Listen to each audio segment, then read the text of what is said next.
Okay, Jason, are you ready to go now? Can you see me? I can see you. I think we can all see you. All right.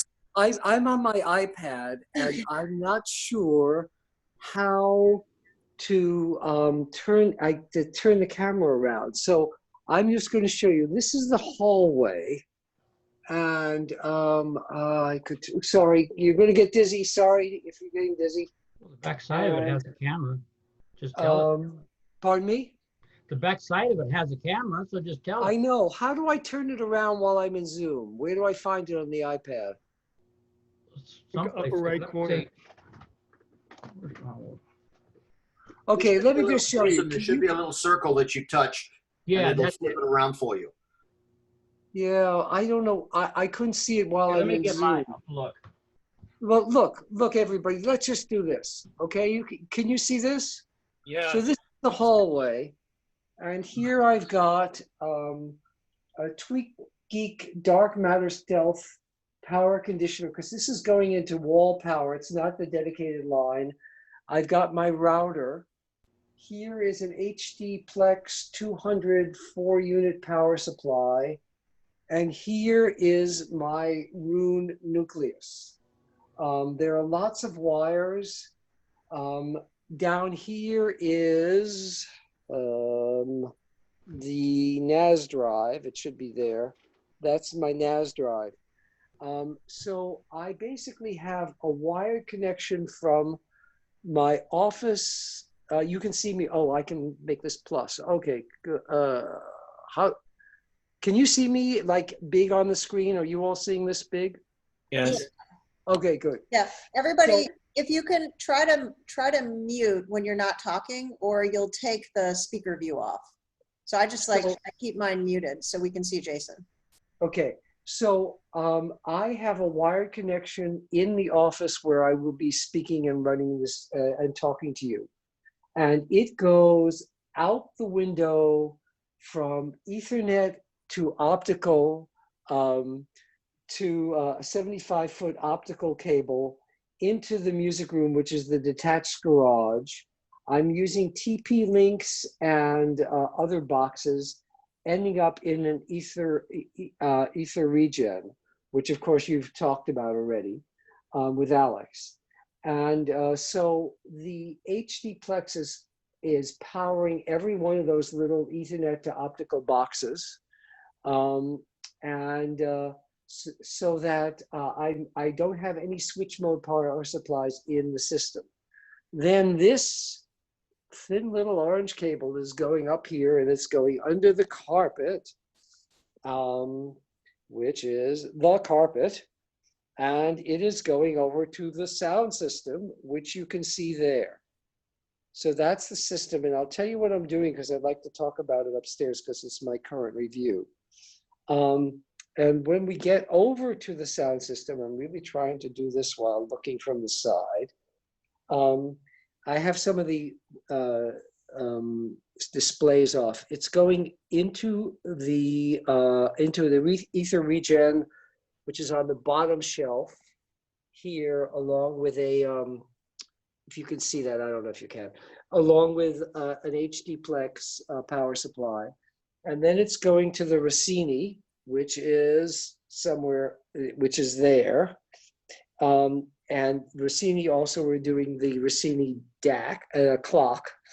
And then it's going into one of 4 preamps. So if I can come back here, I have 4 preamps connected. I am reviewing the audio research, which is that silver one on top. Then as my reference, I have the D'Agostino Momentum HD. On the third shelf, I haven't listened to it yet. I have the Benchmark, which is that little box right over there, I guess on the right. And then the 4th preamp that I've been listening to that I just disconnected is the MBL N11, which is right here. So the Benchmark was the best preamp that John Atkinson had ever measured until he measured the N11. The D'Agostinos because he works on a different system, don't measure as well with the kind of measurements that John does. Does every one of these preamps sound different? Yes. Am I going to talk about how they all sound different in my review? Yes, while focusing on the audio research. So I just had over, and you didn't get a chance to meet them, Eric from Gig Harbor Audio and his 21-year-old daughter. And the two of them, we picked some tracks and we listened. We never got to the benchmark to 3 of these preamps and to the Rossini Straight with its own volume control.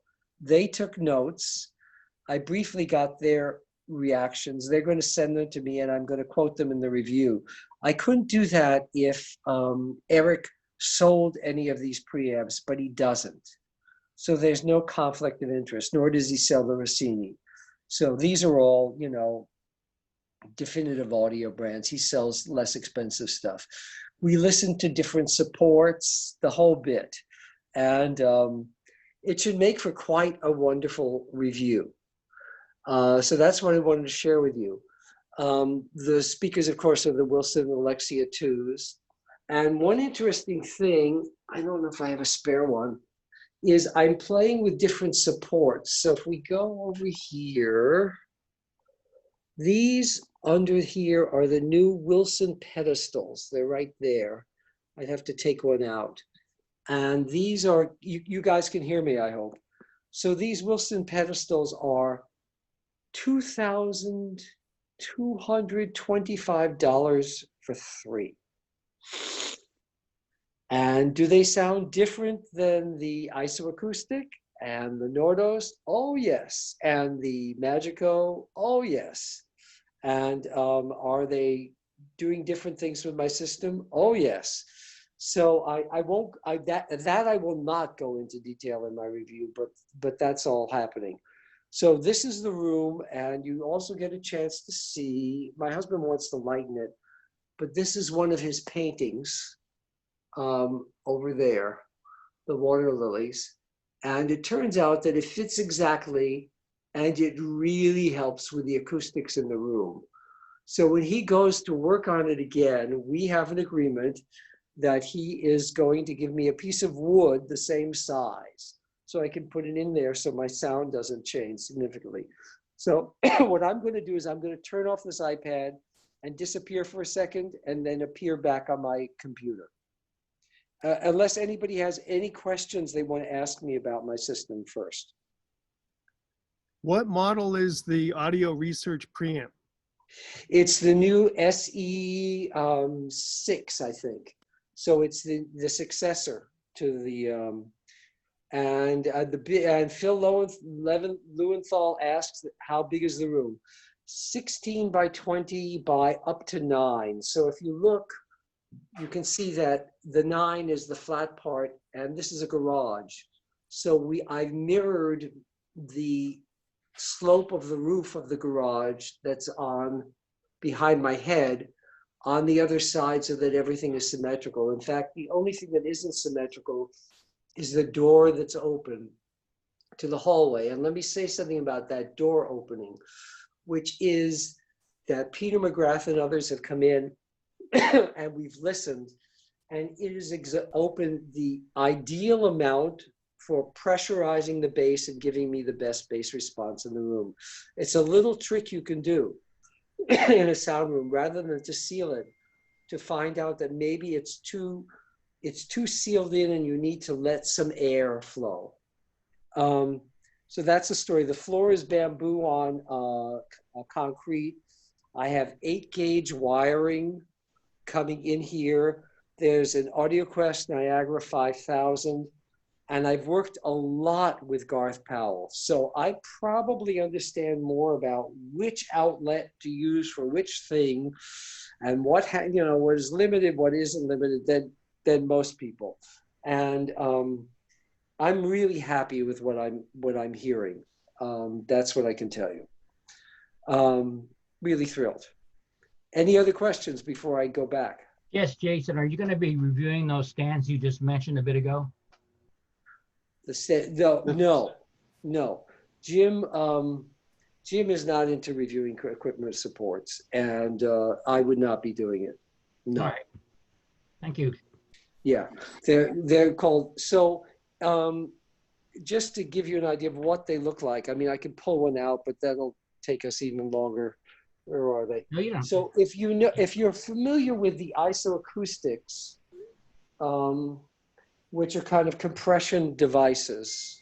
Okay, where are we? This is an isoacoustic. The Wilsons are also, and you can see it depresses a little when I push with my thumb. The Wilson are also compression devices, but they've measured them, and I'm really, really, really impressed. And, you know, they've loaned me one set of 3 and one set of 4. So I have them now under the Rossini and under the whatever preamp I'm using. And am I happy? Oh yeah. Oh yeah, because the system is really, really sensitive. So just give me a minute. You might like them under your DAC as well, Jason. The DACs seem to be very sensitive to vibration. Yeah, well, I've always had supports under it. And there's a really good discussion with, so we're going to switch networks, and I'm going to kind of fade out as I switch networks and go from one to the other. We're going outside now. There's a really good discussion with Jürgen Ries in the MBL review, where he was really honest. This is my backyard. This is the Pacific Northwest, everyone. It's just gorgeous. And here's Leo Gleason waiting for me. And when I asked him, he said, you know, given your associated equipment and your cables, I'm not sure that you're really going to like the preamp as it is. You may need to switch a footer or something else to kind of get the tuning the way you like.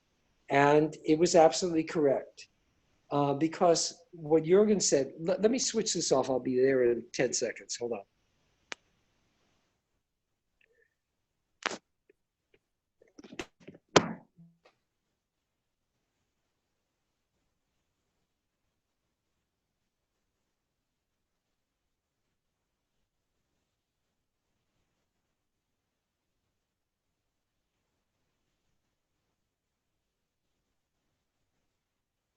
Unmute. Unmute. Yes, I saw that. Thank you. So the way Jürgen did that preamp is the first thing he did. He said, Noble line customers like a different sound than reference line customers for MBL. And he's visited enough of their homes to know what their different preferences. And then when he creates a new, piece of equipment, he gets the sound that they're after and they're willing to spend money for. When he gets the sound exactly the way he wants, and it could take years because now several manufacturers in a row of different price equipment have said to me, it's not just a case of finding the right resistor, or the right capacitor, or the right this or that, but it's exactly where you put it on the board. And you move it 1/4 of an inch and it has a different interaction with everything else, and the sound is different. So they spend, the really good engineers spend a really long time till they can get it in exactly the right place for exactly what they're after. And Jürgen's a musician. He sings in a choir. I think he may also play bass or guitar. My mind goes blank. So he's very, very clear. Once he gets the sound that he wants, his next step is to get it to measure well.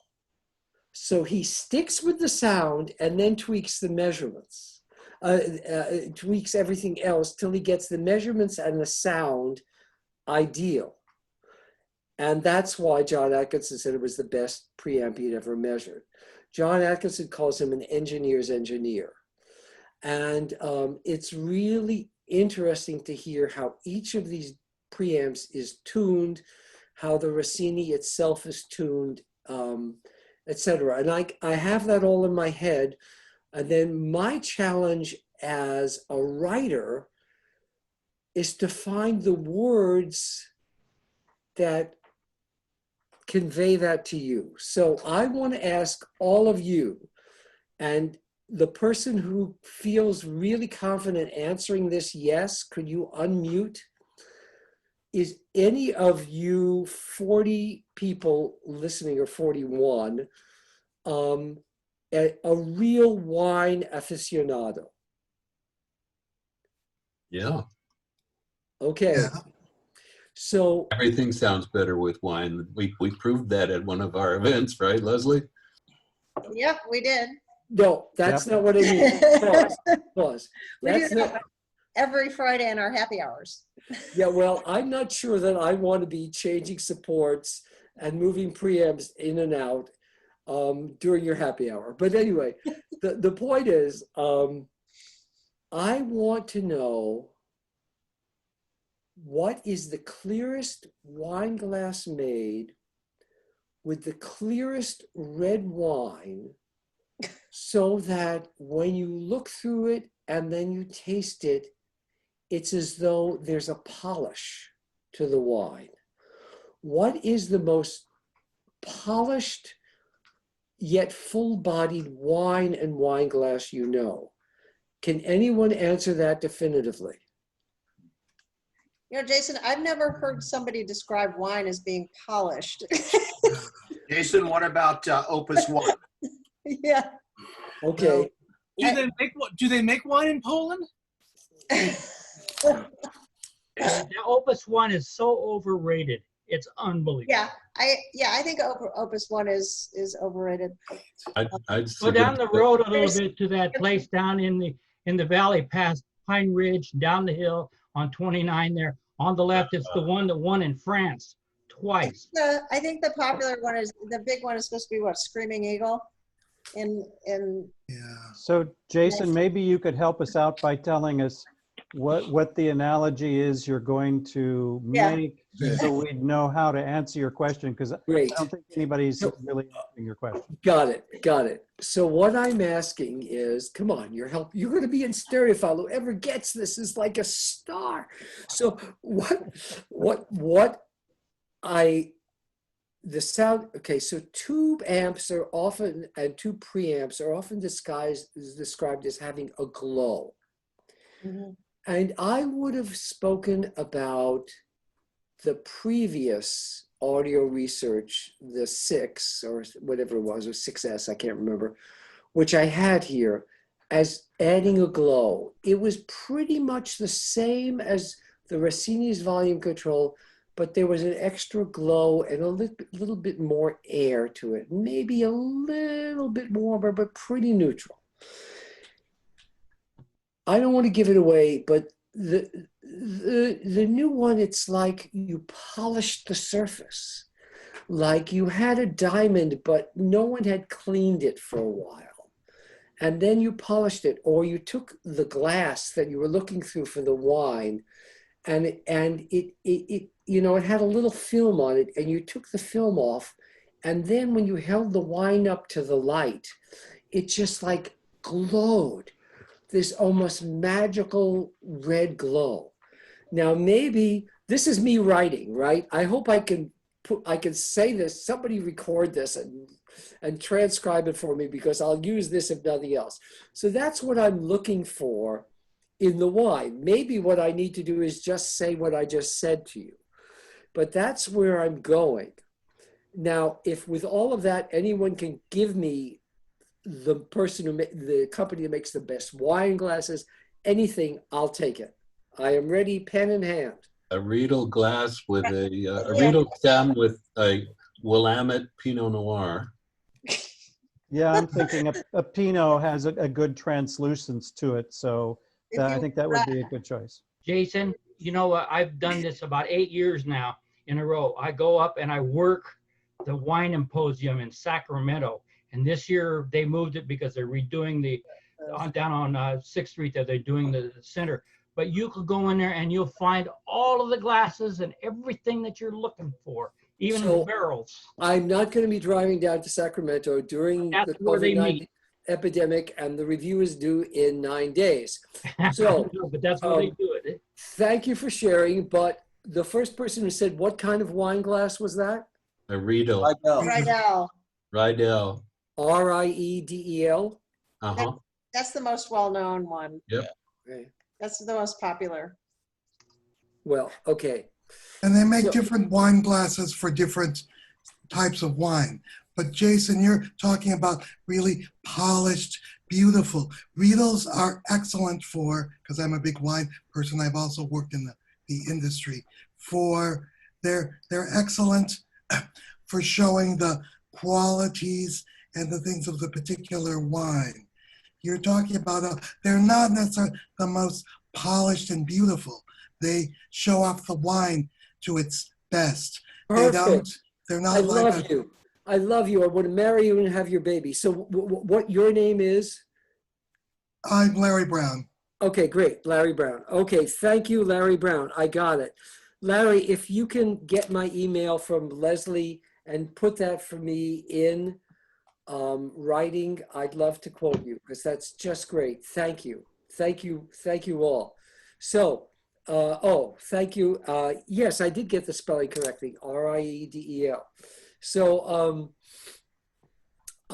that's my story. So that's what I'm doing right now. And it's quite exciting to hear what color or lack of it each preamp brings, the size and weight of the images, the depth of the bass, and also how they treat colors. So I find that some preamps actually heighten the difference between colors without hyping them.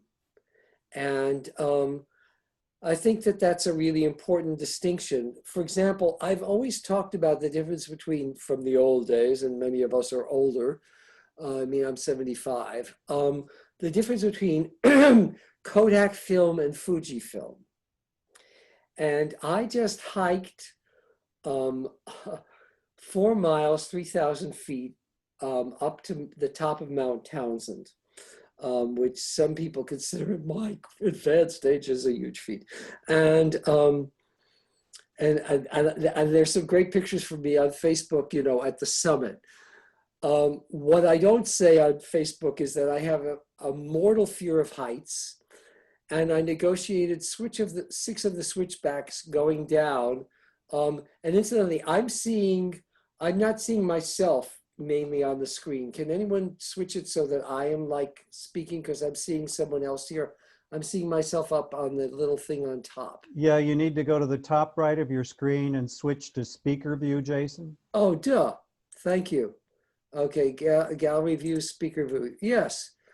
Now speaker view, I see everybody equally. I don't see me dominating. Maybe people need to turn off their mute themselves. Jason, you can, now that you're in speaker view, if you hover over the window with you in it, the upper right-hand corner of your video will have 3 dots. Yes. Click those. If you can put pin video. Yes. There you Yay! go. Thank you. Yeah. So I thank you a lot, Fred. So anyway, where was I? So I negotiated 6 of the switchbacks on my butt with my eyes like this, my hands on the ground, my feet and my heels, while my friend Yvonne held my poles. And she made no fun of me, and thank God, because there was not room for 2 people, nobody came up the trail. But it was the only way I could get down there. Anyway, I get past all the switchbacks, so there's a lot of energy rushing through me. And I looked up, and I'm so sorry, I want to get back up there. Not all the way up. I'm not going the switchbacks. But there was a place where there'd been a landslide, who knows when. And it was the sun, there were no clouds in the sky, completely bright and covered with wildflowers. So they were bright blue, orange, yellow, There was some lupin that was violet, and it was just a riot of color with the screen, and all the colors were magnified. And it's one of those times when I actually saw life looking a bit like Fujifilm. I'm going to use that analogy in one of my reviews. I'll just leave it at that. Because that's an image that's really sticking with me. That's my little thing. I've got 40 of you. Does anybody want to ask me? What do we want to do? I watched the thing with Herb, and the questions were like really lively for about an hour and a half, and then they kind of seemed to peter out a bit. So like, milk me for all you can get, as it were, and ask me whatever you want.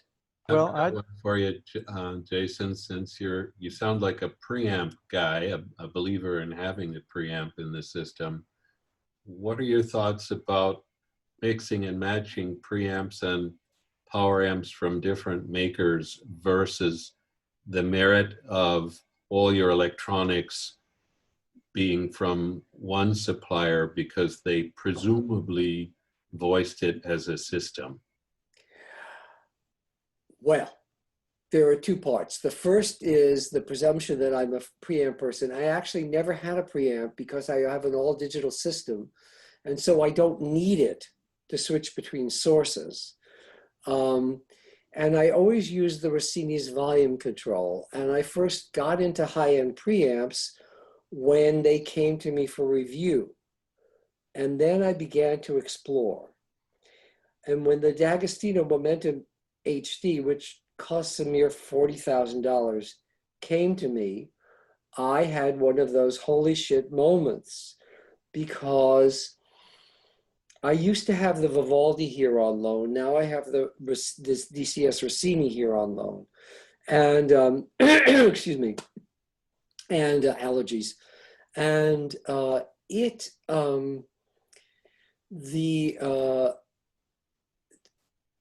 they have a family sound. They're both incredibly open, but the Vivaldi has definitely more profound bass. It also has tighter bass. It has a bigger soundstage and bigger and weightier images.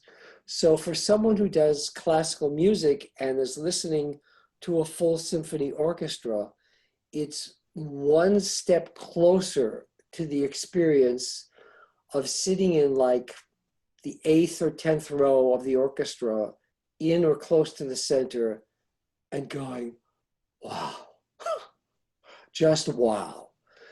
It's that experience that makes me understand why one would want to have, let's say, a Wilson Alex or XVX or, my God, Wham, rather than Alexia 2, because you get more of the mid-range weight and more of the bass weight from those bigger drivers than you can from the Alexia or going down. And, that's my model. I mean, I once sat in Davies Symphony Hall for Das Lied van der Erde with Thomas Hampson, Michael Tilson Thomas conducting, I think it was Stuart Skelton. And I was in 8th row center. Gordon Getty was sitting directly behind me, if you can imagine. And it was like, oh my God. And when you're in a place like that, you don't think about depth, width, or anything. You just go, ah. And the voice is direct and all of that. And the treble hasn't really died off yet. So you get everything much closer to how Michael is hearing it up there. The only difference is that blue bass and percussion tend to bloom a little farther back in Davies. So when you sit farther back, you get more of the glow and the aura. And then when you go to a recording, you can see how the engineer blends those different things and the choices that they make, which is really fascinating because it's the engineer's expertise and experience that has so much to do with what you end up hearing. So anyway, when I started reviewing preamps, I heard what they added, and then I heard the Momentum HD. And, you know, it may not win an award from Stereophile because it doesn't measure as well as the MBL or the benchmark. But let me tell you, it's like a bridge between the Rossini and the Vivaldi. The images are weightier, the soundstage is bigger, and the colors are more differentiated, not hyped in an unnatural way, but they're just more intense. And if you've ever been to Davies, for example, which is very lively up front and then gets more and more disappointing with each row you go back. I once wrote an As We See It that spoke about moving from, I was with Tim Maritani, and spoke from moving to row S to row R. And Tim's going, no, row's going to make a difference. I go, Tim, it's going to make a difference. So we moved from S to R, and he said, wow. And then we moved up, I think, to P or N, because there were empty seats. And he said, oh, should we move up after intermission? What happens? I said, we have seats back there. We can just go back, get over it. And we sat there, and the difference was huge. So I'm very aware of Davies, and I'm also aware of the limitations of Benaroya Hall. And they, you know, they know where I want to sit if I'm reviewing, or they're giving me seats. So the sound actually, the bass blooms a little bit farther back, maybe around row K. But when you get a little closer, it's like the direct sound is just phenomenal.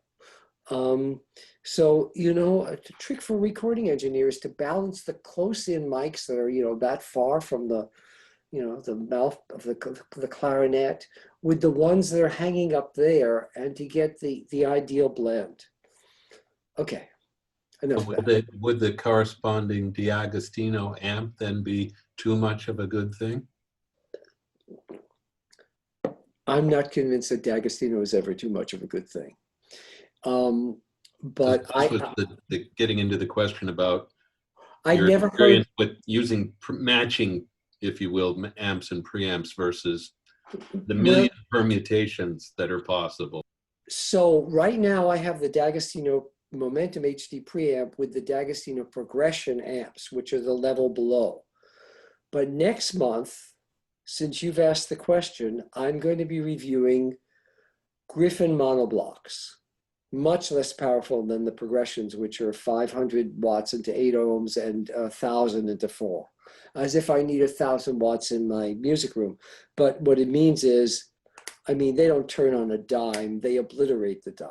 You know, it's like there's no hesitation. You go from a triple pianissimo to a quadruple forte, and it just goes like that. You know, there's no hesitation. There's no problem with power. And you kind of get it to the extent that your system and your room and your speakers will allow, because, you know, if I turned it up I'd go deaf. So, so I asked me that question. I have to remember that question. There's a lot for me to remember. So if you get my, whoever asked the question, because I'm not sure who it was, if you would send it to me in late August, I will listen to the Griffin monoblocks just with the Rossini without a preamp. And then I will listen with the DiAgostino Momentum HD, which is staying in my system as a long-term loan. And I will try to, you know, say, is the difference that the DiAgostino, the preamp, makes to the progressions as much as the difference it makes to the Griffins, and does it work equally well? And then from that, you can draw a conclusion about the DiAgostino Momentum HD. If the problem is that people want simple solutions and simple answers, especially in the age of Trump, in the age when everything is black and white, and you need it to fit in a 140-word Twitter sound bit. So All you can do is conclude that after Jason listened to the progressions with the Momentum HD, and then he listened to the Griffins, he heard this. But you can't necessarily presume that it's going to apply to anything else. What I'll try to do as a neutral is the Rossini in there, both times, which is a different company. But then there's the other thing to mention, which is that Audio Research, Wilson, D'Agostino, and DCS tend to use each other's components. And they use transparent cabling, which I don't currently have. So, and that's Guy Berg. Come here, honey. Okay, those of you who just joined us haven't met the three dogs. You can't see them currently in the screen, but I can bring them to you. And Guy barks a lot. So, Hey, Jason? yes. We have a question from Fred. Okay. We would love to hear more about $40,000 preamps, but that's not exactly accessible for a lot of the members. Yes. So what are some of your favorite budget components? He asks. Okay. This is really valid. So look at, I'm not a budget component guy to some extent. And everyone's budget is different. And you're talking to someone who lived on welfare from 1970 to 1979 and thought he would die alone in the street until he met and fell in love with a hairdresser who makes a good income. And I've only been reviewing for Stereo. I've been writing for a decade, but only reviewing for 10 years. So I realized that whenever you put a four-figure component in the budget category, it really can arouse resentment, which is why I don't use that phrase good value. I mean, I'm just really scared of that. Okay, having said that, of what I've reviewed, I think to me, the gold note was, especially with that optional power supply, it's the current review, and I think you're all sent the link, is a big step up from the MyTech Brooklyn Plus. In terms of, now you haven't read the review yet, my favorite integrated under 10,000 is without question the Krell 300i, which unfortunately they had to take back because of COVID-19 and stuff. They were low on inventory. I really wish I'd had it for my last review. I loved the Krell. I think it is definitely, and I had to just listen to its phono preamp briefly in my friend Gary's house. But I'm mainly talking about it as an integrated. Its DAC is, I actually like the DAC in an integrated that I have not, my review is not yet published. I like that DAC better. And it doesn't cost $1,000 extra, it's part of it. If I wanted to go less expensive, I would definitely take the musical, I just reviewed it. You haven't read the review. The musical fidelity, my mind went blank, so I'm not going to say. The brand new integrated, which is $6,500. It's 101 pounds. There's an interesting discussion in the review of its aesthetics. It's all code for what I really thought of its aesthetics, and some of you may like it and some of you may not, but it's really good. And so that's the lowest price that I can go in an integrated. When I listened to it initially before I started doing back and forth, I simply said, if I didn't know anything better, I could live with this for the rest of my life. And I'd also say that about the Krell. So those are two integrateds. Budget speakers, I don't review speakers. What's the least expensive amps? I mean, it's really those. That's mainly that I can help you with DACs and stuff. The budget preamp that I have not listened to will be the benchmark. And I'm really curious about the benchmark for this reason. First of all, let me ask, is there anyone, could I repeat which DAC from Jonathan to everyone? Let me get to that in a second. I just saw it pop up. Is there anyone out there, just unmute yourself, who has the benchmark preamp? Okay, so it was interesting in the comments, and we know about, taking them with the entire, Great Salt Lake, deep sea as a in terms of grain of salt. The comment section, but someone made the really pejorative kind of, dismissal comment. Oh yeah, the benchmark preamp that measures just great and sounds absolutely dull. Well, that sure is a condemnation, but with anonymous posters on the stereophile comment section, well, you can say anything. So I'm very curious to hear how it fares in this lineup of preamps that I'm listening to. And that's the one we couldn't get to. I can tell you why. And it's classic Serinus, actually. So that's it. Now, someone asked, Jonathan, what was your question? Could you just unmute and tell me what it is? Something about DACs? Oh, it was, repeat which DAC you like better than the Brooklyn. The Gold Note DS10, which is my review in the current stereophile, you sent a link to that. I also really love that review. And the story in it about me with the Michael Green tunable speakers and being stoned, it's absolutely true.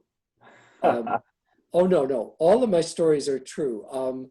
I don't make up phony characters. I think that Herb has fictional characters in some of his reviews because Herb is a brilliant writer and Herb is a painter and he paints with words and he does it, he's just superb. So I'm not a painter, but I guess as an only Jewish child, I'm a storyteller. My husband thinks I go on much too long, but I'll leave that up to you. Jason? Yes. I have a question. I noticed you have the rune nucleus. Did you AB that with any other potential nucleus? Oh, well, you mean another server? Another, yeah. I had the nuke before it. And so that's the Intel nuke. And the nucleus, I have the nucleus plus simply because I have, 6 terabytes of music. The nucleus has reaches deeper in the lower mid-range. It's weightier, it's more authoritative, and it's smoother. So if you have a nuke, I would definitely, and you can afford it, move up to the nucleus. Well, did you compare it to the Sonori? No, I've never had it. Oh, okay. I was curious. What I have done is compared, like on a computer, when I used to use a computer, Audivana to Rune. And I know someone like Paul McGowan. Paul McGowan loves Audivana far more than he loves Rune. And for me, it was the opposite. And I was once in a demo that Peter McGrath was doing. I'll get to the chord thing in a second. And you'll have to repeat it because I can only see the beginning of the question on my screen. It was a demo that Peter McGrath was doing at the first Florida show, and Peter's my friend, and he went in there and he uses a computer as a source. Now he has a nucleus at home, and he was using Audivana, and I sat there and I went, Peter, could you switch to Rune? And he said, oh no, the settings drive me crazy. I said, Peter, my darling, I'll come in tomorrow morning before the show begins and I'll work with you on settings, okay? So we went in there and said, oh, no, this setting is wrong. No, that's a blah, blah, blah, blah, blah. Okay, and I fixed all the settings. And then I said, now play the same track you played yesterday.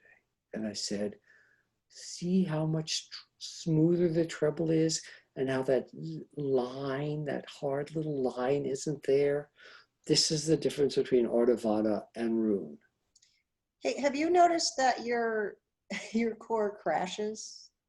Because I have a nucleus too, and it tends to lock up and crash a fair amount. So And how are you powering it? I actually have, I forgot the name. I got a special power supply for it. A linear power supply. Yes, a very good one. And do you have the correct voltage setting? I believe I do.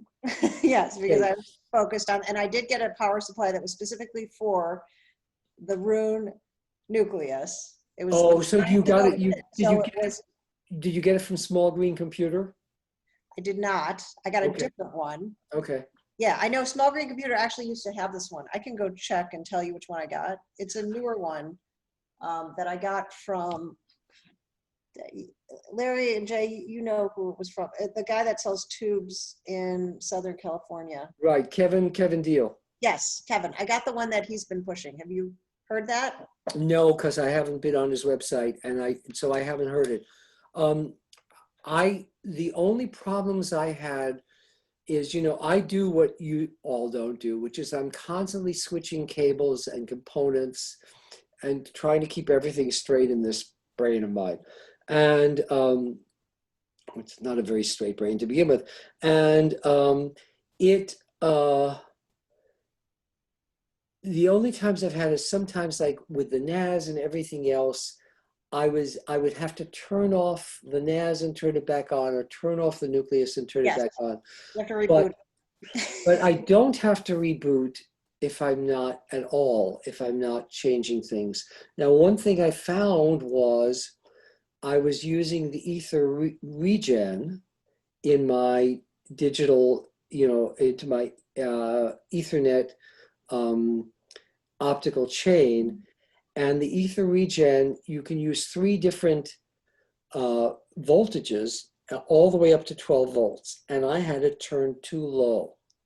And the ether regen was really kind of holding on for dear life. Then I had a lot of dropouts. And then when I went back and I looked at the literature, because I was so upset that this was happening all the time and driving me crazy, I went, oh, I have to turn up higher. So I wrote Alex, and I don't have it up to 12, but I think I have it up to 9.5. And then I'm completely stable. So I don't know what else you have before the nucleus, but the problem may not be the nucleus. The other thing is, I was just helping Robert Silverman, and I got the Rune people involved and his distributor, Robert Silverman, the pianist, who's now 80 or 81. And he could not get his nucleus to run correctly. And his problem was he hadn't fully uninstalled all software before he added the new software. And so he had to work with someone at Rune who got rid of all of his preferences and completely cleaned it out of his system, and then the nucleus ran fine. I don't know if that would be relevant to you, but you can write them in community and go, they'll work with you. Yeah, and that is the nice thing about Rune. They are super helpful. Yeah, and I do tend to move my equipment around a lot too. So. Okay, right, of course, because you're doing demos. Yeah. So I was asked a question, what did I think about chord? So my friend Steve, whom I haven't seen in many months because his wife is really immune compromised, and so we haven't seen each other since COVID-19, and he lives in Squim. Came over my house and he brought his chord. Is it Dave? Is it that their top model DAC? And I have to admit, we tried to warm it up beforehand and we replaced the Rossini with it. And I have to admit that it was not the greatest setup and supports and stuff, but he heard the chord and then he went back to the Rossini, and he's a retired engineer and he has the money. And he went to Definitive Audio to buy a Rossini. And they said, well, have you heard the Vivaldi? And he bought the Vivaldi. So in my system, in that setup, the cord could not touch the Rossini. And what I experience from DCS in general is this openness. It's the only way that I can, it's like the large embrace. It just opens more. The other thing about DCS gear is it's not scared on the top. It's not scared. I'm trying not to look at myself because I look at myself, my eyes go, ugh. So I'm trying to look at the camera, which is hard. The DCS is not shy on top. It doesn't soften the top end. And depending on your system, it may seem too bright for you, or too whatever. So it depends on your cables and how everything else is tuned. But when it's right, I mean, I have not heard an MBL in my system. I haven't heard T+A. I have heard the Griffin with in their CD player, in their $40,000 CD player. And I like their DAC in there a lot. And let me say on that note, I'll just say it. I haven't liked Griffin's sound at shows. And I approached that review with trepidation. And I think the weak link in those demos is when they use their speakers. Because Griffin sounds much better. When I've heard it in one show with Magico, it sounded much, much better than it did with their own speakers. I went to a demo in Expona, and they tried to keep me for one more piece, and I ran out of the room. I just couldn't take it. But the Griffin DAC in that CD player was really, really good. Hey, Jason? So I did record, yes. Sorry.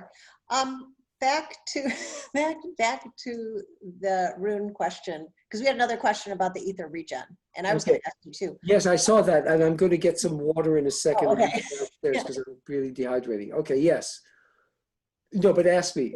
Oh, yes. Well, so how big of a difference do you think in your system? Because mine is set up very similarly. Is including the ether regen? Oh boy, I can't answer it. No, it's not because it's difficult. It's because I can't answer it. Hold on. Okay.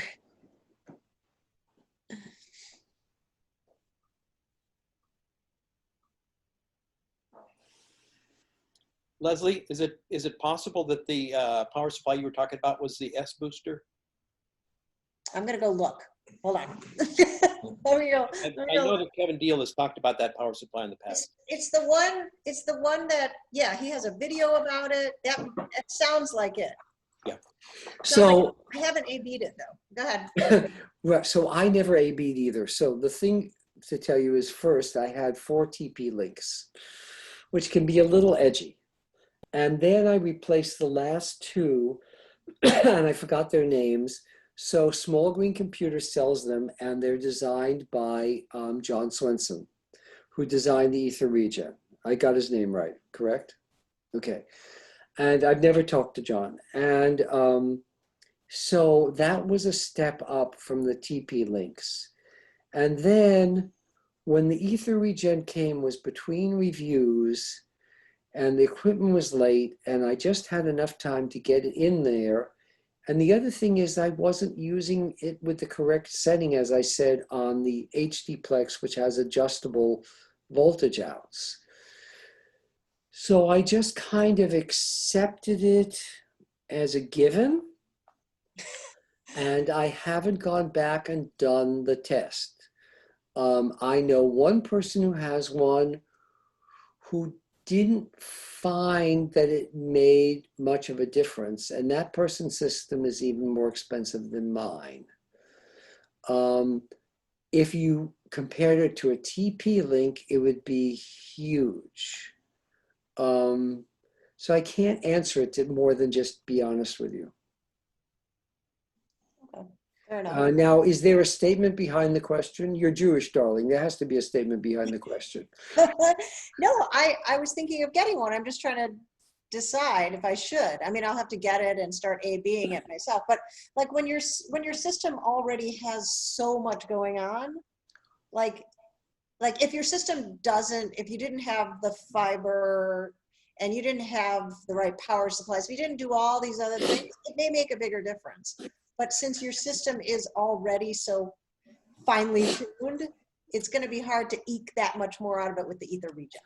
Well, you know, one could say that, but when John Atkinson visited, and my system is sounding much better than when he visited, and I know why and what I've done, so that I know very clearly. We did 2 experiments. I switched from the switch mode power supply that comes with the Nucleus Plus, or the Nucleus, the same, to the HD Plex, and I let him hear the difference.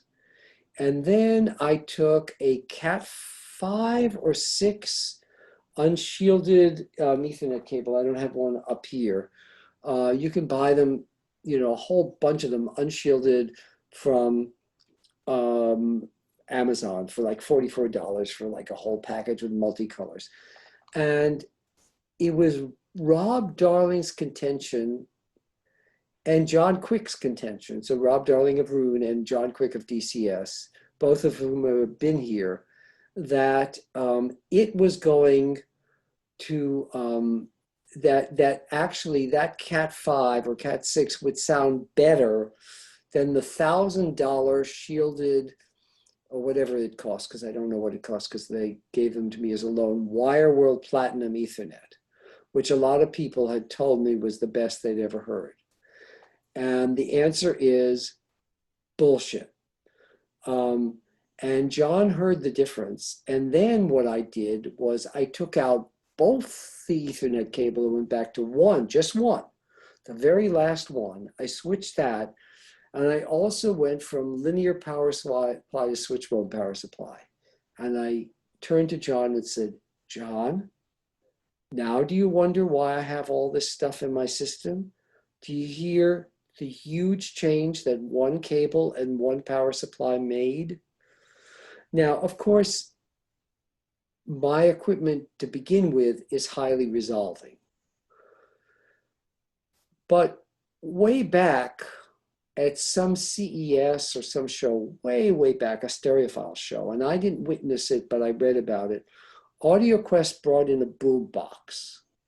And it was one of those boom boxes that they rigged so that they could change the wire. It had external wires going from it to speakers. And they went up the line on a boom box with their power cable at the time. And supposedly everybody could hear a difference on a piece of shit boom box. So I think that everything matters. And I also think you can hear it on less expensive equipment. You don't have to wait to just the really, you know, caviar stuff. And I've just tried to pay attention to that. And I do it for 2 reasons. Number one, because I'm a selfish bastard. And I really, you know, I want my system to bring me joy. When I was younger, through my 50s, I never wanted to have a fancy car. I never wanted to own a house. I didn't care about fancy furniture or artwork. None of that mattered. I just wanted to have a great sound system that brought me closer to the point of creation of the artists I loved. You know, to get a little closer to the voice of Elisabeth Schumann, who recorded Strauss Lieder in 1932 and who in 1924 and 1921 toured the United States with Strauss at the piano accompanying her. And once in a rehearsal, she stopped singing and he said, Elisabeth, why have you stopped singing? And she said, because I am singing the wrong note values. And he said, Elisabeth, as long as you are singing, it does not matter what the note values are. So these, you know, Lotte Lehmann, who premiered 3 of Strauss's roles in Dresden, which was the home of Strauss, Even if somebody else sang it in Vienna, it was Dresden that was his home. And so when you hear these voices, you're hearing a direct connection to the people. And, you know, we have a recording of the soprano who sang the U in the premiere of Turandot after Puccini died.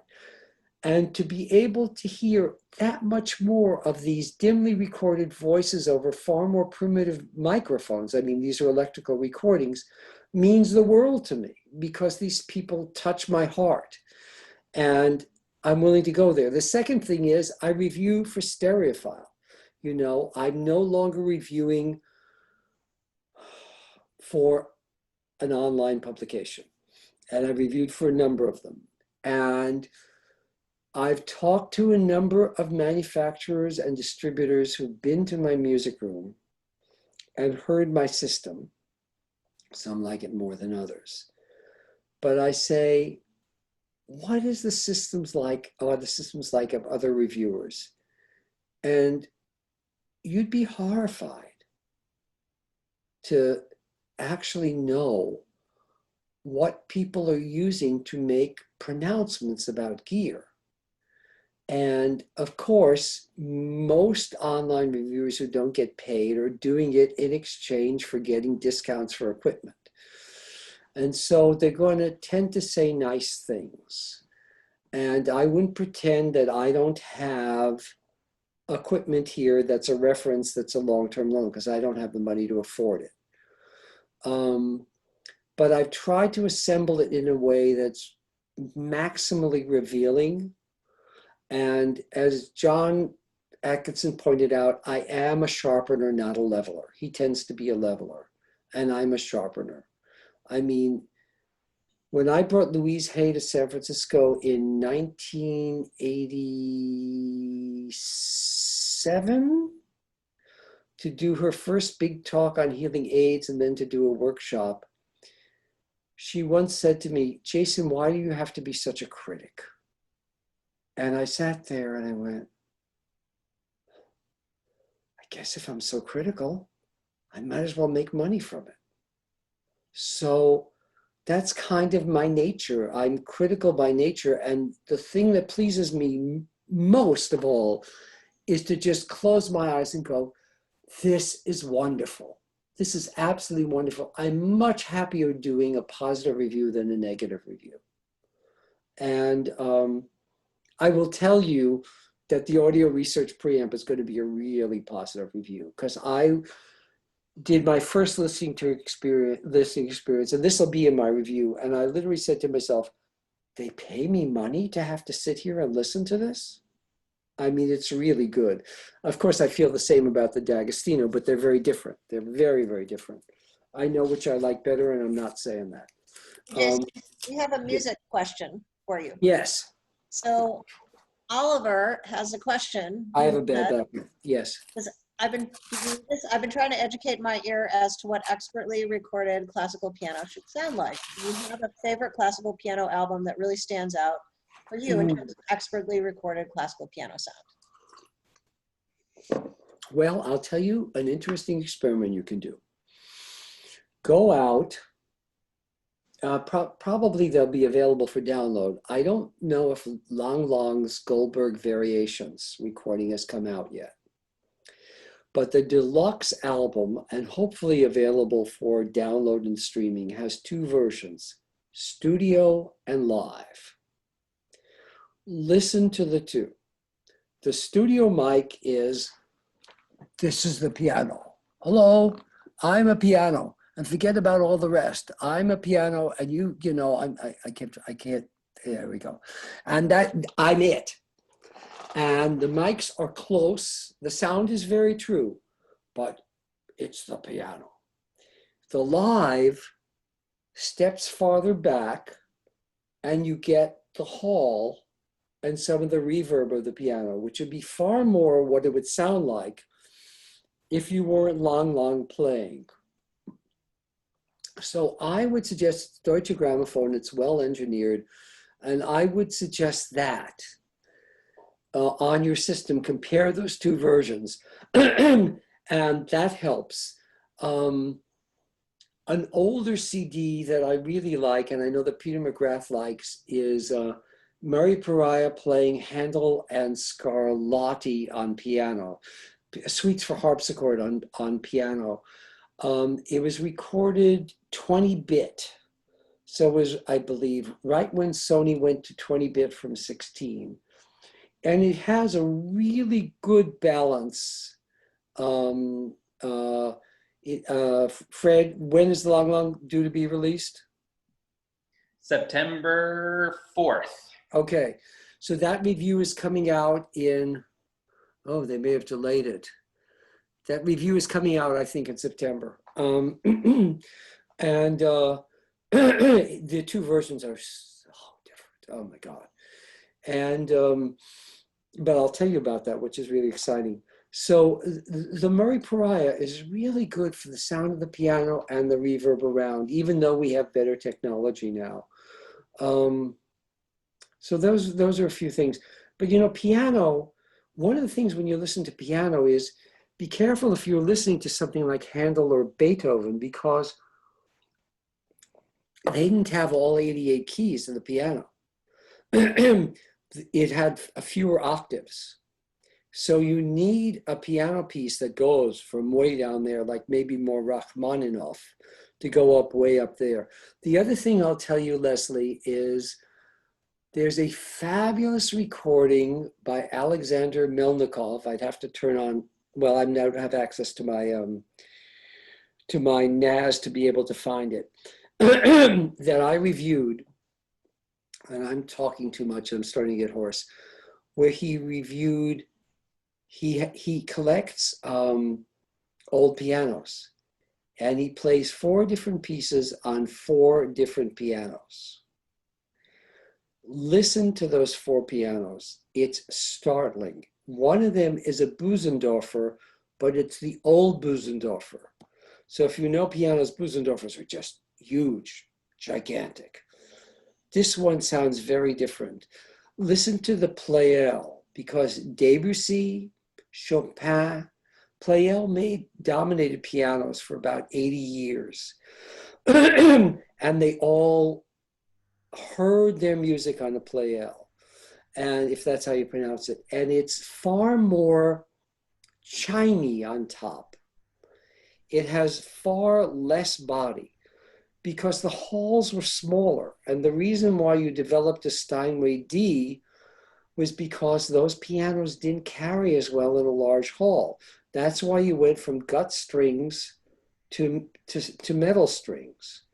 But in fact, if you listen to a well-recorded Baroque orchestra or go to Philharmonia Baroque, you will hear a greater range of color and greater color differentiation and timbre, like a little edge and stuff, between those Baroque instruments, even in a small orchestra, than you will hear in a larger homogenized orchestra.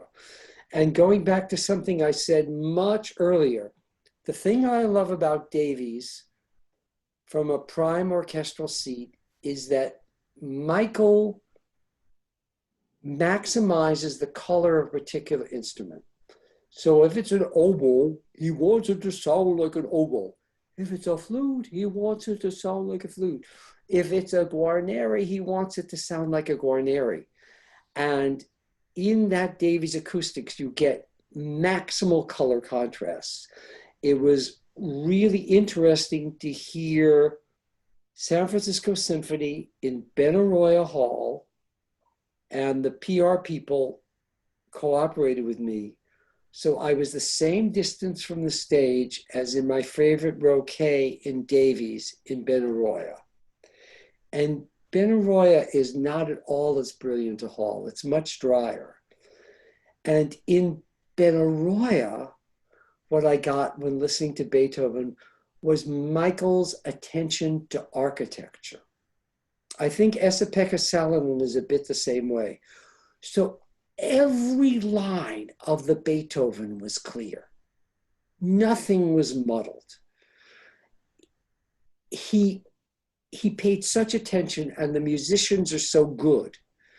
So you can get 2 different aspects of the same orchestra, and that's equally interesting when you listen to something that was recorded with the Vienna Philharmonic in the Musikverein, which is the hall that they play, their home hall.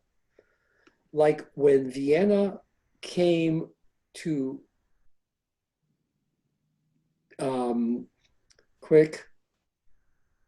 UC Berkeley Zellerbach, I'm sitting there, I'm in a good seat. I'm going, this is the famed Vienna Philharmonic? Now wait, they have different kind of horns. They have the Holstein horns. They don't have the horns they have in San Francisco Symphony. I can't hear any difference in the horns. Then we went up to Green, which is a fabulous hall. And I got seats. David and Cheryl Wilson joined me. And also David Abel and Julie Steinberg, who had recorded with them, were there. And I even traded seats with them. And we heard the Vienna Philharmonic in Green. And I went, oh my God. And you go, so this is the Vienna Philharmonic. And that's where you get it. So the acoustic is just essential. Just, you know, and your room is essential. And then you have the sound engineer. I hope that answered the question. That's good. Hey, Yeah. Jason? Yes, thank you very much. Appreciate it. Jason, you know, along those same lines about the pianos, years ago, I was sitting home and just listening to KQED, and you did a program about the toccata and fugue in D minor with about umpteen billion different organs and organ players. Someone else did it, not me. I heard it was you. You know, that's my doppelganger. And Yeah, if you could track him down, we'll do something with him. Hey, Jason? It would have been singers. It wouldn't have been, I don't think so. I just thought I may have played Stokowski's arrangement versus, you know, Bach's real thing. I may have done that, but I don't think I played umpteen versions. I would have played you umpteen versions of Die Forelle sung by eight different sopranos. Someone had a question before you came in that's flashed on my screen. Oh, it says, what was Handel Scarlatti Pariah record label? Sony. Okay. Hey, I had an unrelated question, Jason. You don't have to answer if you don't have an opinion. I was just curious what your take was on the effect of the current pandemic on our industry. What do you think is going to happen? How are manufacturers doing? There's no shows. It's got to be tough, right? Well, it's really interesting. I just spoke to Eric, and he keeps his store open, but it's very careful. He used the pandemic as an opportunity to move from one space to another. So he has a much better space for his little small store, which carries, it's more tilted toward tube. He has a Krell, Spender, Graham, you know, that kind of British sound. And his business is the same. I spoke to Alvin Lloyd, who makes my Monza rack, which I reviewed, which is so much better than the other rack that he made that it's ridiculous. And then the Monica rack. And Alvin said his business was doing fine. I haven't spoken to others. If I speak to someone like Peter McGrath is going crazy. He was screaming at me, to me on the phone, because the XVX is waiting to be reviewed by Mikey, but there's no one who can travel to Mikey's to set it up. Other people have WAMs. They need someone from Wilson to set them up properly. Wilson can't go there. So Peter's going stir crazy. And, you know, he's 2 or 3 years younger than me, but he has chronic diabetes, has really serious diabetes. He has to be very, very careful, because if he gets COVID-19, he'll go. And they don't shop, they have the food delivered to them. So it's really hard. I think I don't know. I think that some companies may go under. You know, it's a very fragile industry. And I read people cursing, stereophile reviewing high-priced components that people can't afford. And I understand envy and I understand greed really well. And I try not to covet. So would I love to have a bigger room? And would I love to have XVX? Or, yeah. But you know, am I blessed with what I have? Yeah. So, you know, selling one of those pieces of gear will keep a company alive for 6 months. And you'll get part of it farther down. But that stuff is really important to them. And I'm very aware that some of us, including some people maybe listening to this, have made their money by paying minimum wage and exploiting other people. And I'm very aware of that and the class nature of our capitalist system. Anyone who knows my political history doesn't have to grill me about which side I'm on. And I'm very aware that in some people's minds, the equipment that I have in my system is the equipment of the enemy, right? Because only the rich bastards who can, you know, I'm aware of that reality, and there's a truth there. And I'm also aware that people deserve to have pleasure in their lives. And people deserve to enjoy happiness.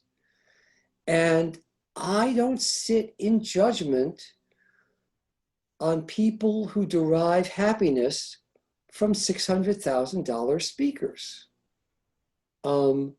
If that, you know, and some people may just buy them so that people can come in and see how big their toys are, you know, and that's just how it is. And you can try to bang your head against the wall, you know, because right now the planet is it's in the death throes right now. If this kind of thinking presumes the planet is going down. And if, you know, someone like Trump stays in power where all he thinks about is money, and so every environmental regulation, every species, every whatever, you just have to get the money because those are the people who put him in power and pay, you know, that is just dead end thinking that at this point is taking us literally to the end days that they talk about in the Mayan calendar. Okay, you're getting a little out there, Jason. Okay. So, you know, all of this goes, but I want you to understand that, you know, we who review equipment are multidimensional beings. Yes. And all of this is like real to us. And all of this is going around in my brain, and I'm filtering it as I'm focusing on the sound of that clarinet. Mm-hmm. And they're all multiple truths on multiple levels. And I try to balance all those. But I don't resent anyone. I think it's essential to listen to high-priced equipment.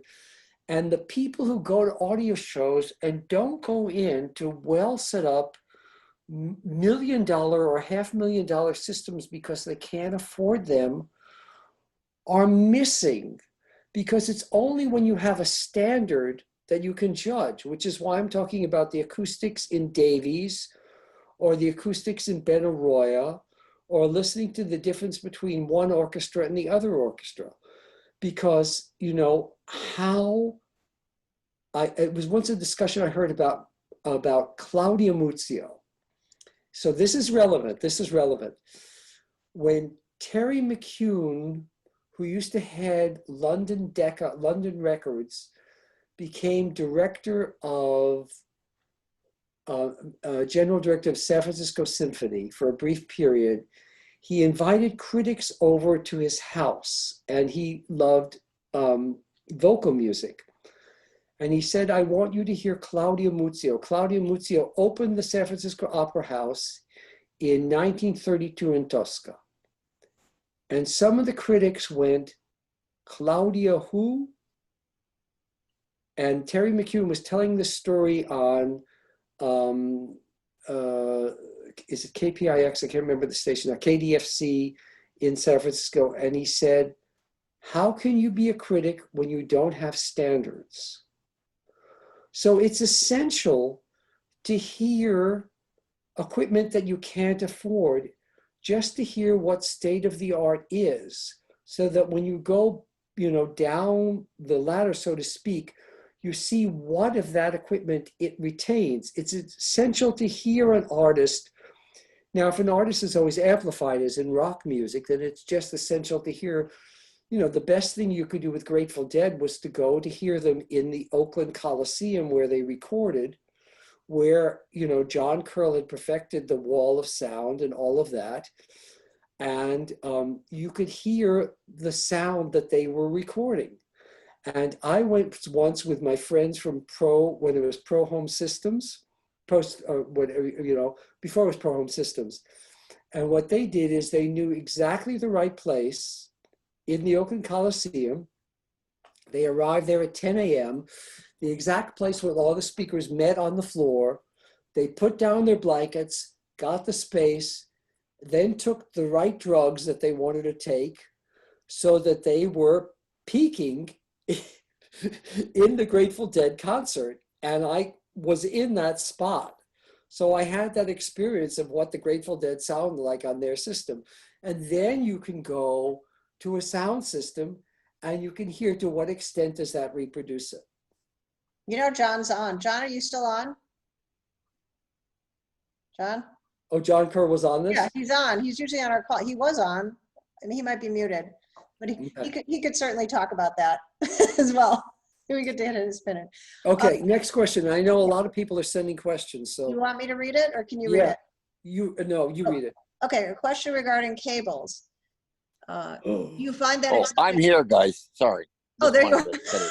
Oh, okay. Couldn't push the right button. You know how that is. Okay. John, did you want to talk about being high at the Grateful Dead shows? Well, I did a few New Year's Eves there, and I saw God one time. New Year's Eve at the Grateful Dead was wonderful, and a few other times too. But that's another story. The Grateful Dead system had many flaws, but it really did have a lot of power and a lot of speakers that were all aimed in the right way, if you know what I mean. They weren't at random. They were all working together. So that's all I can say about the Dead system. John, I haven't seen you in quite a while. It's great to hear your voice. This is great. Rocky Mountain last time, I think. You what? Was it Rocky Mountain? Probably. I remember us eating lunch with, was Jack there as well? I remember eating lunch with Jack Bybee once at Rocky Mountain. But yeah, one show. I don't remember where it was. Doesn't matter. Or Toronto. Toronto, never been to Toronto. Okay. Well, then I haven't been around much these days. Good. Anyway, I know you've been at my house. You've actually seen the wreck I live in. So anyway, it's okay. So someone had a question about cables? Yeah, here, I'll read you that one. Question regarding cables. Do you find exotic cables make a difference between a good audio system and a magical audio system? I ask because the finest systems I've heard at audio shows always include exotic cables, maybe $50,000 in cables. What I never know is whether that magic sound would be lost if competently designed cables were substituted for exotic cables. Okay. So I have to talk about the language of that question. Who asked that question? That was me, Jason. Bob. Okay. Okay. So the question is competently designed cables. This is the high end. Mere competence doesn't do, because from an engineering standpoint, if you take a wire and you twist it well and you pay attention to this and that, and you put a shield on it maybe, and it's competently designed. You didn't just take the wires and have two screws and little things are sticking out helter skelter, and you stuck it on a generic plug and you sold it for $1 zillion.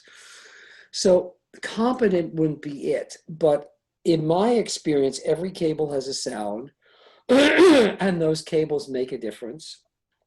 And I once got into an argument about, and I did it for some of my reviews, and then I refused to play this game anymore, where you need to review that amp with the power cord that came with it. And I talked to Mikey Fremer about that, and Mikey had the perfect response. He said, they put in a heavy but generic power cord with that $40,000 amplifier because they know that if anyone bought it from a good dealer and they know anything about sound, they're never going to use it. So they're not going to spend an arm and a leg on that higher priced Belden because they know it's just going to remain in the box.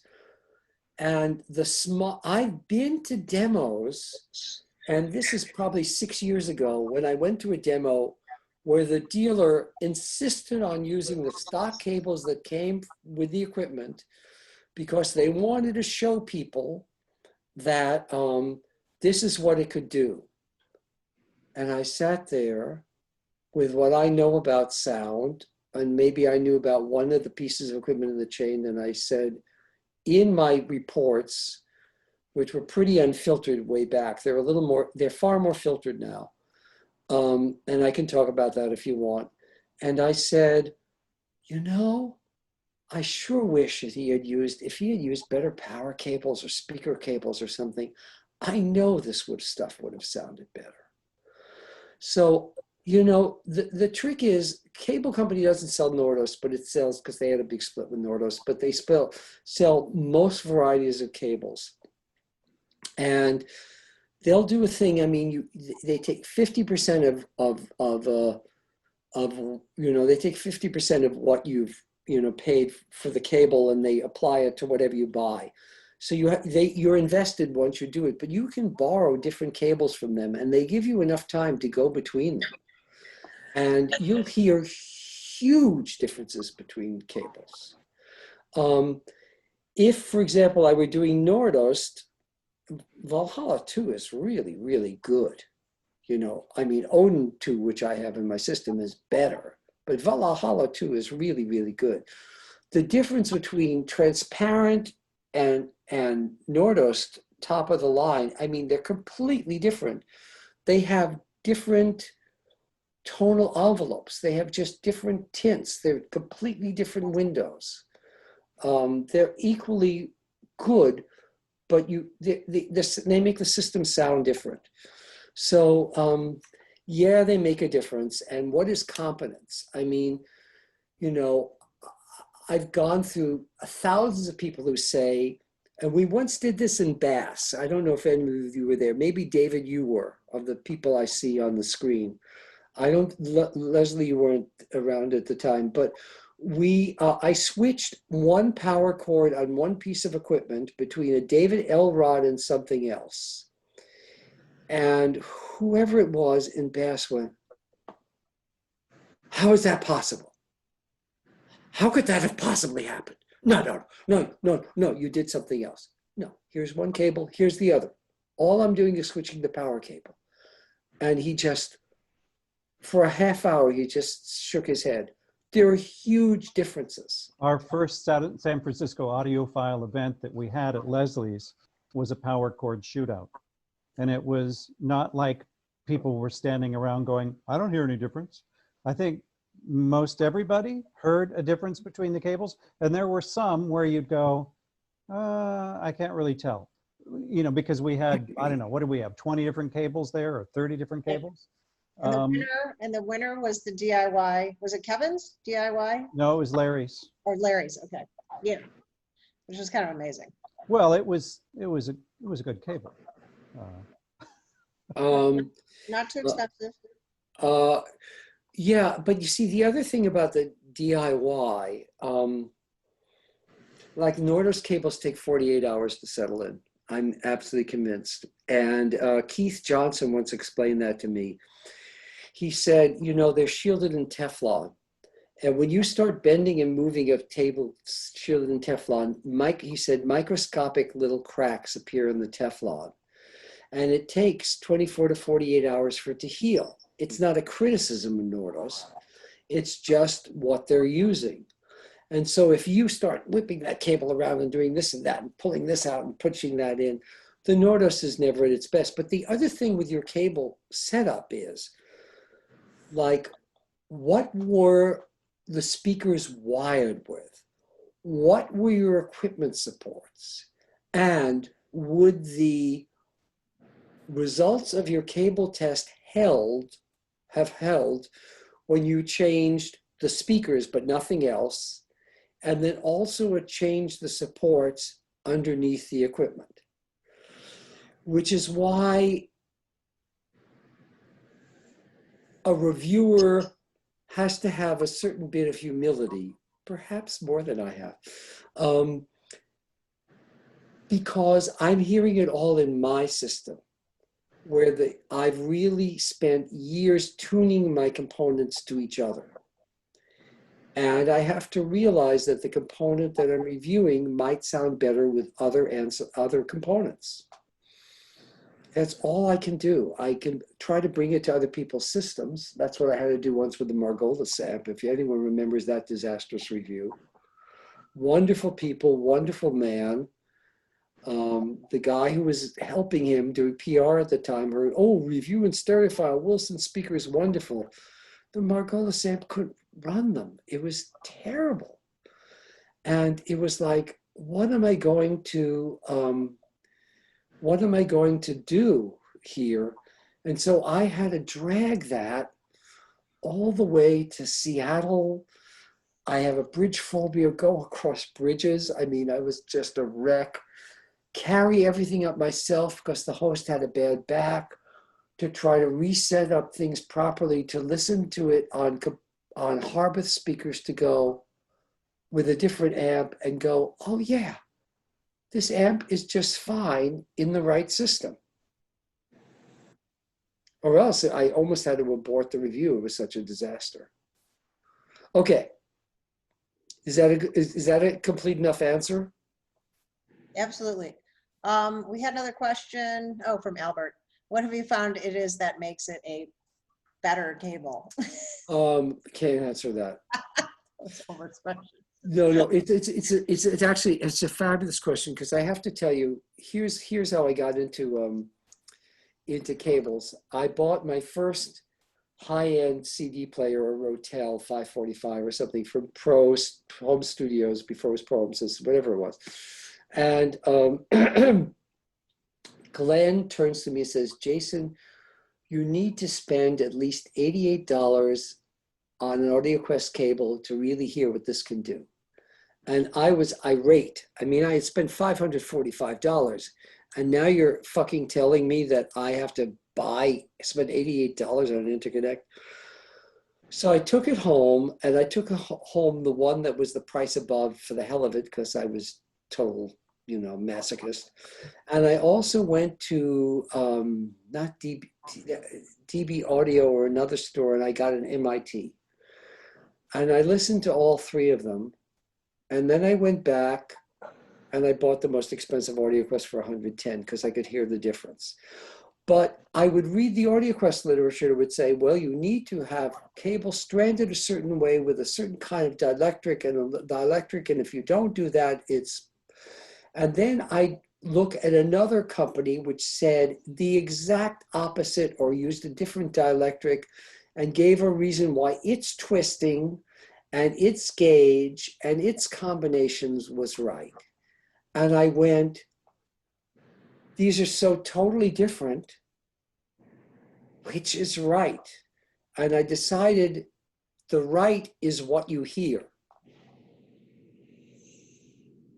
So it's not necessarily engineering design or product component part, it's what you hear.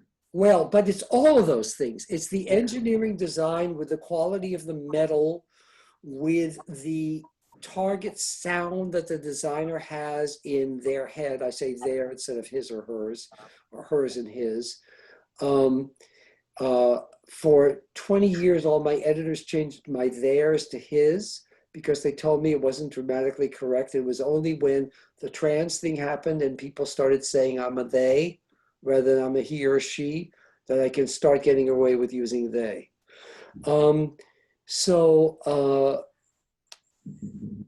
It's all of those things, but is there a right way? No, because for the right design, like the right stranding might work with the right dielectric for that stranding with the right metal. And if you change the metal, would it be better with a different, shielding or a different, strand, see what I mean? Mm-hmm. So it's as I said, for people maybe weren't in the beginning, didn't hear in the beginning, what now 2 or 3 manufacturers told me, and you'll see the review with Heinz Lichtiger in the Musical Fidelity integrated review. He says, people think it's a case of, oh, you got the right resistor, and John, I'm sure, could speak to this. You got the right resistor, and you got the right capacitor, and you got the right wire, and then you put them in a box. He said, no. We had to spend 2 years moving the resistor around the board till it was at exactly the right place to get the sound we wanted. And then when you move that resistor, of course, that affects the other thing. And then you have to be aware of the shielding of the power supply. And so you spend all of that time just moving things around little bits and trying them. Like if you have the patience with the speaker, you move it 1/4 of an inch this way, that way. And you listen till you get it ideal. So that's what these really good engineers have to do. And I think you can really hear it in the components. Hey, Jason, we have a couple more questions. We're running out of time. I don't know how much time you have, but we have 2 very different. David Hicks has a question about room. You mentioned room being a factor. Are you using more or fewer room treatments than you used to? Just talk about your room treatments.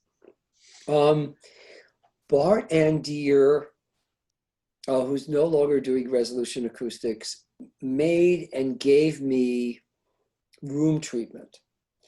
All of that room treatment remains. He wanted to actually have bass traps, and I said there's no room for bass traps, so forget it. And I have a bit of a bass node. The only thing I've added are these 2 diffusers. Oh, I added 2 things. I added still points, the old still points platforms, because Nordos gave me 2 of them that they had been given to use. And Quick, who now moved out of Oakland, who does room acoustics.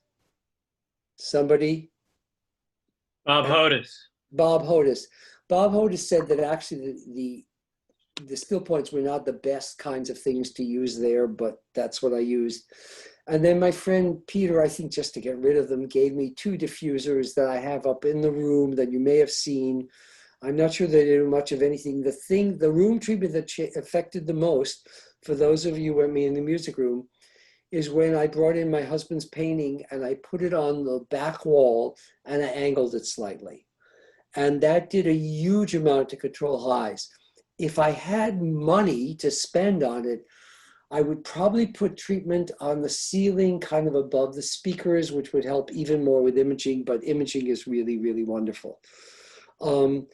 So my room treatment isn't ideal. I think room treatment, some of it is so exorbitantly priced, like footers, which I use.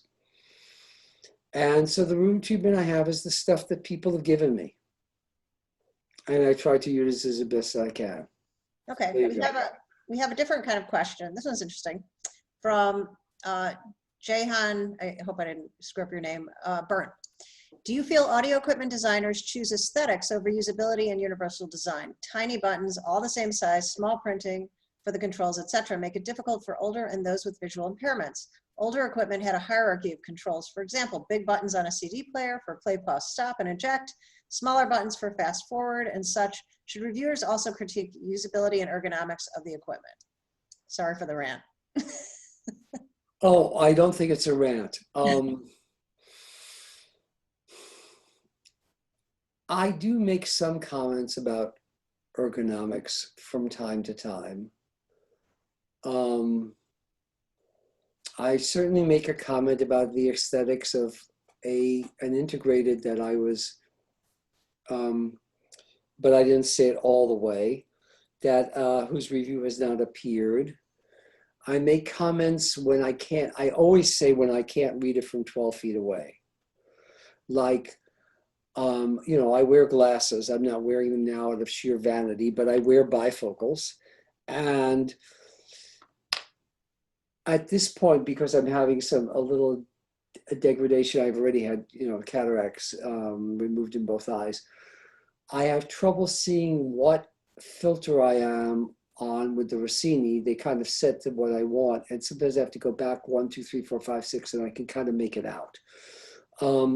But when I can't see the volume level from where I am, and I can't see the numbers, like the piece of equipment that drove me the most crazy, come on, I just reviewed it 1 or 2 ago. Oh, what was it? Where, oh, it's the Yamaha. So the Yamaha, you can't tell, you can't match volumes and numbers because you can't see it. It's only on a dial, and then it's not really precise, even though it's doing 0.5 dB steps. So I was just fishing. And unless between each change I went back to, you know, pink noise, you know, and attached a fluke meter and then went back to the track, I was just lost. So what I did was, because I really try to be honest in my reviews, is I have DB Pro on my iPad, and I would try to listen to the same thing and try to get the level as much as I could. But I hated it because I couldn't tell what the volume was. And when things have big numbers that you can see across the room, I'll mention it. I mean, there's a lot that you put on a remote control, and some of them have bigger buttons than others. And I know that some of us have gotten to the point where we want to buy that mobile phone or that flip phone or that smartphone that they advertise from AARP because it has the big numbers and the big letters. And I hear that, and you know, I don't have an answer, but I hear, you know, I hear you. You know what bothers me, Jason? Tell me if this is crazy.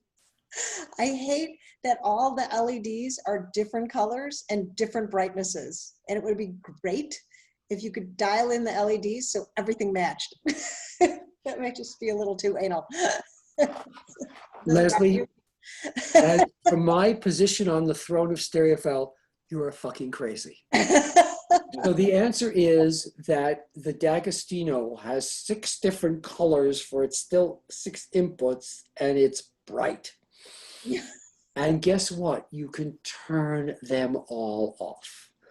Now, I think it matters with the design, but after I reviewed the MBL, which is a rave review, and deservedly so, although it has a warmer sound than I like ideally, it has a warm sound to it, but not one that so warm that it kind of mushes. You can still hear all the timbral difference, but within this, you know, lovely little warm thing that just appeals to a lot of people, and that is the Noble line sound. I've always found MBL gear to be warm, and of course it's solid state, but that's how it's tuned. Jürgen wrote me and said, you know, it will sound even better if you turn off the white light on top. And so now I listen to it with the white light on top off, and I'm trying to, in my reviews, turn off all my displays. So if they affect the sound, I get them out of the way and I hear it in the best way possible. So I have actually blue tape, like the The AudioQuest Niagara has a very bright blue LED, and I put blue painter's tape over it to soften it. Yeah, I've Because done that it's too. You cover Yeah, it up. yeah, it shines too much in my eye. And also with the DCS network bridge, I had to cover it because it was too much. So no, and when you open your eyes and the first thing that you're taking in the sound, you open them, and the first thing that happens is this little LED goes shooting into your eye. No. Yeah. See, so I'm not crazy. All right. No, darling. You are crazy, but you're not crazy about LEDs. So don't get overconfident. Okay, next. Okay. Any other questions? I think we covered. Most of them. Jason, can I just jump in there for a moment, Leslie, and say, listen, I have really appreciated your talk today. It is very informative, very interesting, and I noticed other people, it's really held their attention. So I just want to say thank you so much for what you put into it today. Very nice. Oh, actually, Brian had a question. Hey, how do you like? Well, I just want to say something. As some of you know, I survived David Letterman, who was being considered as a substitute host for The Tonight Show when Johnny was still the host. And I didn't know who he was. I'd been on 8 national TV shows, and I dared to stand up there whistling. So I do have a showmanship aspect, which I wouldn't deny. But I like to feel that I'm telling the truth, and that's the best way to do this. Okay, question. Oh, how do you like Port Townsend versus Oakland? Oh, Jesus. That's Brian Wilson's question, but I think it's a good question. So, Brian, you have to understand that I didn't live in the Oakland Hills, which are really beautiful. I lived on East 17th Street off 27th Avenue for the last 10 years, between Foothill and International Boulevard. On my right was a family with 9 kids, and the youngest was a norteño. He was an active norteño that they code. To my left was a wonderful family. One daughter who became a filmmaker went to UC Berkeley, another one English as second language, and then the son who painted when he absolutely needed money, drank and smoked and got stoned every day, eventually got a hatchback in which he put big speakers.